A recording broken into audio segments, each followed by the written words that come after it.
오늘은 여러분도 샀거나 혹은 알거나 알지는 못해도 본 적은 있을 수 있는 라이프워크라는 브랜드에 대해서 좀 이야기를 해보려고 합니다. 이 라독이라는 강아지 캐릭터 티셔츠가 굉장히 유명한 브랜드죠. 오늘 영상의 그 제목에는 어그로가 조금 있었던 부분은 제가 인정합니다. 다만 브랜드 성장에 있어서는 맛땡킴을 떠나서 최근에 국내에서 전개하는 모든 브랜드를 통틀어서 상위권인 건 맞습니다. 매출력으로 봤을 때. 라이프워크는 라이센스 브랜드도 아니에요. 해외에서 수입하는 브랜드도 아닙니다. 그냥 국내 토종으로 만들어진 브랜드입니다. 기사에 따르면은 2018년도에 런칭을 했고 2019년도 매출이 165억, 2020년도가 370억, 2021년도가 840억, 그리고 2022년도가 1400억 작년에, 그리고 올해는 2000억까지 달성하는데 무리가 없을 것 같다라는 기사가 났습니다.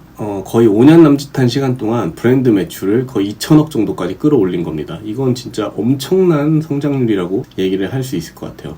최근에 국내에서 이렇게 단기간에 브랜드 매출 외형이 2000억 원 이상을 넘긴 사례가 손에 꼽아요.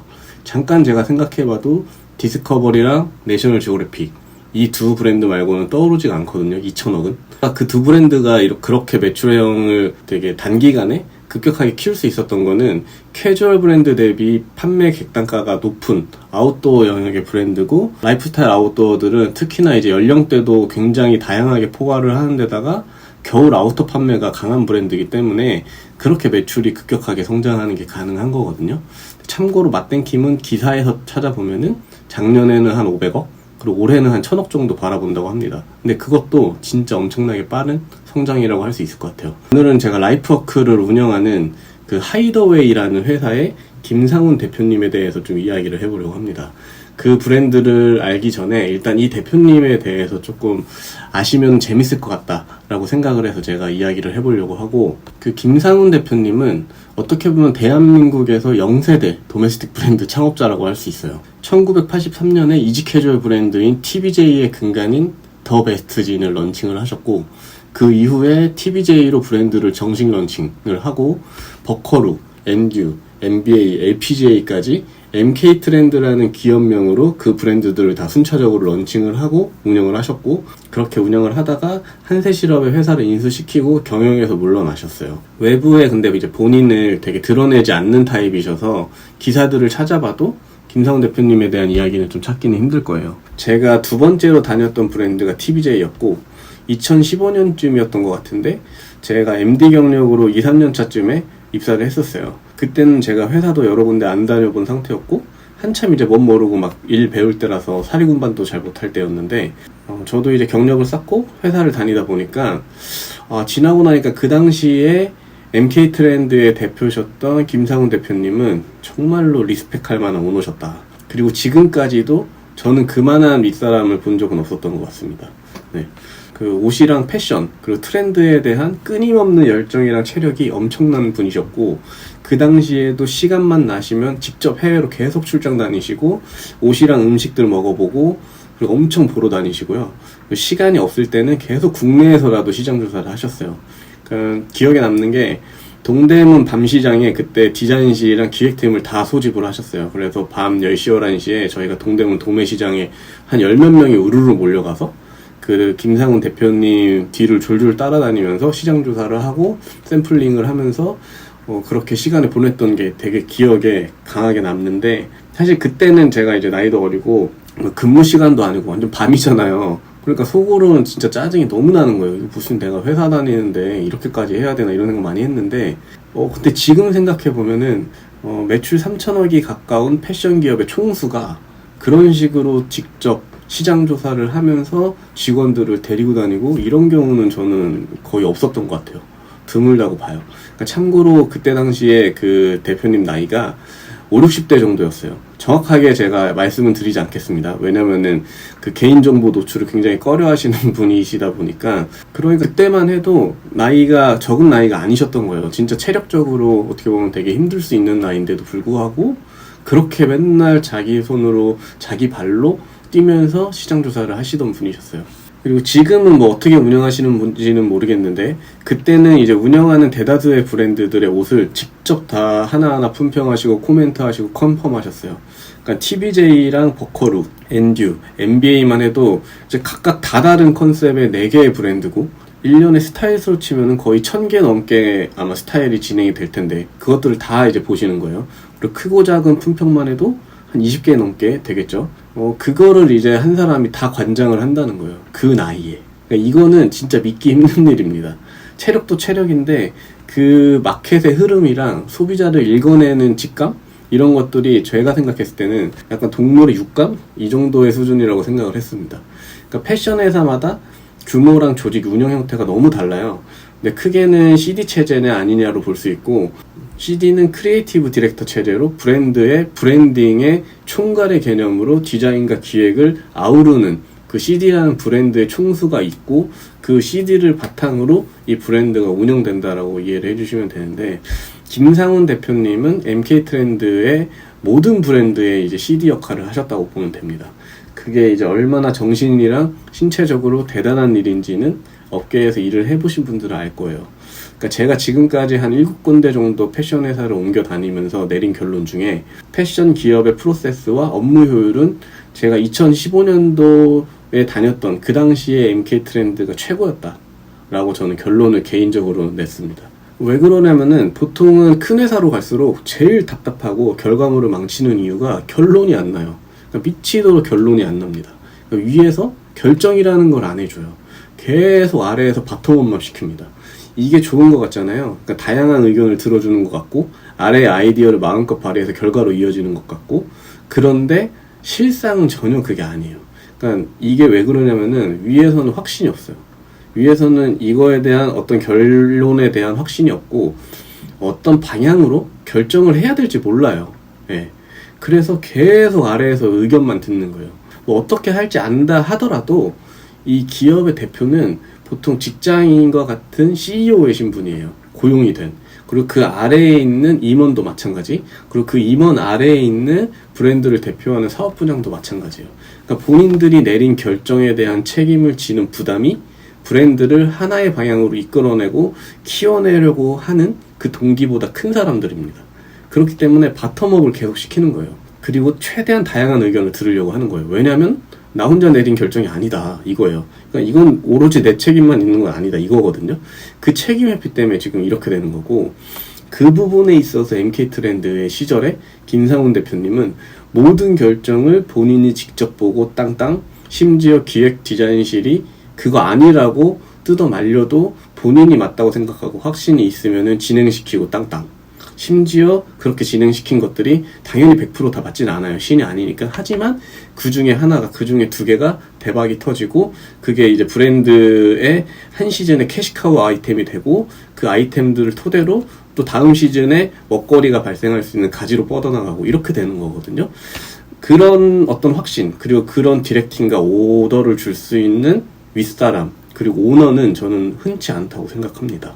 굉장히 많은 오더 속에서 다양하게 많은 것들이 틀리더라도 그 중에 하나, 2개 핵심적인 것들이 터지고 잘 되고, 그런 것들이 이제 쌓여나가면 브랜드가 커지면서 키울 수 있는 힘이 되는 거거든요. 그리고 이제 그렇게 기업의 총수가 직접 관여해서 다 결정을 하기 때문에 그 결정에는 이제 군말이 없어요. 네. 그 결정이 잘 되건 못 되건 다 대표님이 책임을 지시기 때문에 그 이후에는 영업, 마케팅, 상품 모든 부서의 인력들이 그 결정이 이제 성공할 수 있도록 총력을 다하는 일만 남은 거예요. 그런데 이런 구조면은 보통 이제 뭐 너무 독재 체제 아니냐, 그러면 어차피 대표가 결정하는데 답정너 아니냐, 뭐 회사가 커지면 대표는 아래에 일임하고 더 큰 일을 해야 되는 것이 아니냐, 아래 사람들이 일해서 동기가 생기겠냐, 뭐 이런 생각들을 할 수 있거든요, 충분히. 근데 저는 업계 특성상 패션 업계는 조금 다르다고 생각해요.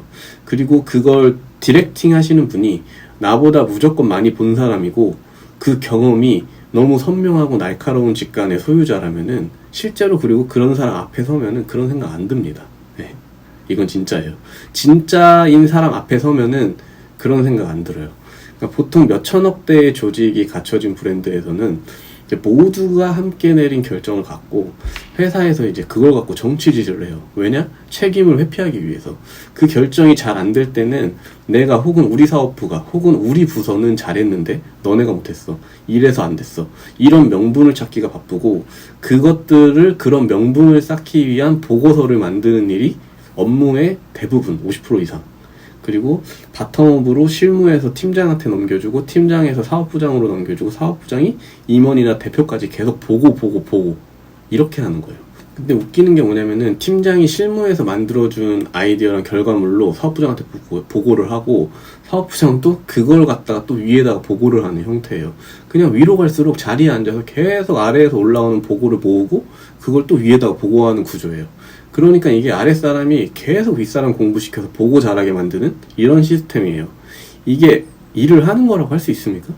이거 하려고 그렇게 똑똑하고 공부 잘하는 사람들 데려다가 그 돈 주고 일 시킨다는 게 말이 되냐고요, 이게. 그러니까 저는 생각해보면은 그 당시에 이제 김상훈 대표님이 회사를 운영해 나가신 그 노하우랑 그 본질, 본인이 직접 발로 뛰면서 쌓는 경험들, 이런 것들이 정말 대단하셨던 것 같아요. 김상훈 대표님이 저희한테 귀에 딱지가 않도록 디자인실이랑 기획팀에 하셨던 말이 딱 두 가지가 있는데 그게 아직도 전 기억에 나요. 그러니까 한 가지는 옷으로 소비자 기만하지 마라. 이거는 절대 용납 못한다. 그리고 두 번째는 시장조사해라. 이거였거든요. 그러니까 저희는 이제 옷 만드는 사람이니까 알잖아요. 그 두 가지가 제일 중요한데 가장 지속하기 힘든 거라는 걸. 그러니까 퀄리티는 절대 양보를 안 하셨어요. 그러니까 TBJ가 그 당시에 중저가 이지 캐주얼 브랜드라서 판매가도 굉장히 저렴하기 때문에 그 가격대에서 쓸 수 있는 원가가 정해져 있었어요. 근데 어쨌든 그 원가에서 최대폭으로 원가로 옷을 만들게 시켰고, 안 그러면 왜냐면 다 티가 나기 때문에 사장님한테 깨질 수밖에 없어요. 그리고 맨날 혼내면서 하시는 말씀이 너네 이거 지금 잘 모르겠지, 결정 못하겠지, 그러면 너네가 시장조사가 부족한 거야, 빨리 나가, 이거였거든요. 그러니까 지나고 나니까 틀린 말이 없으세요. 그리고 그 소신들은 항상 지키시는 분이셨습니다. 그러니까 제가 TBJ 다닐 때 900억 정도 했었고 기획팀의 MD가 딱 4명 있었어요. 팀장 1에 팀원 3 있었는데 매일 6시에 칼퇴했고요. 하루도 야근한 적 없어요. 심지어 오전이면은 하루에 꼭 해야 될 루틴 업무는 다 끝나요. 그리고 그 이후 시간은 온라인에서 시장조사하거나 밖에 나가서 시장조사하고 스파탈 샘플들 사오고, 이게 정상이에요. 그러니까 MD들이 회사에서 맨날 야근하고 정신 못 차리게 일하고 이러는 거, 일 잘하고 일 많이 하는 거 절대 아닙니다. 그럴수록 아이디어는 고갈되고 정신만 피폐해지고 머릿속에 생각 아무것도 없어져요. 그러니까 기획팀은 효율적인 프로세스로 일해야 되고, 앞에서 먼저 루틴하게 흘러갈 수 있도록 사업부에 그리고 부서 간의 업무 플로우 가이드 해주고 명확한 업무 목표랑 타겟 주고 문제없이 흘러가도록 만들어 놓고, 정작 내년에 뭐 할지, 미래의 회사 먹거리는 어떻게 만들지, 이거 생각하는 거에 전념해야 돼요, 기획팀은. 그게 기획 MD의 본질이고, 무슨 MD는 모든 걸 다 한다, 진짜 이딴 소리, 그거 아닙니다. 그렇게 일하는 MD만 있는 회사는 미래가 없어요.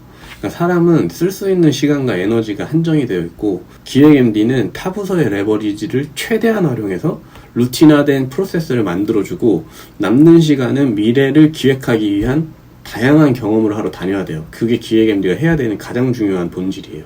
제가 MD다 보니까 말이 좀 샜는데, 그러니까 그렇게 일할 수 있는 회사가 MK 트렌드였고, 그 효율이 가능한 건 상품에 대한 보고 라인이 사장님이 다이렉트였고, 그 모든 결정에 확신이 있으셨던 오너였고, 그 확신을 갖기 위해서 본인보다 몇십 살이 어린 친구들보다도 더 많이 보고, 더 많이 먹어보고, 더 많이 다니고, 더 많이 입어보고 하신 겁니다.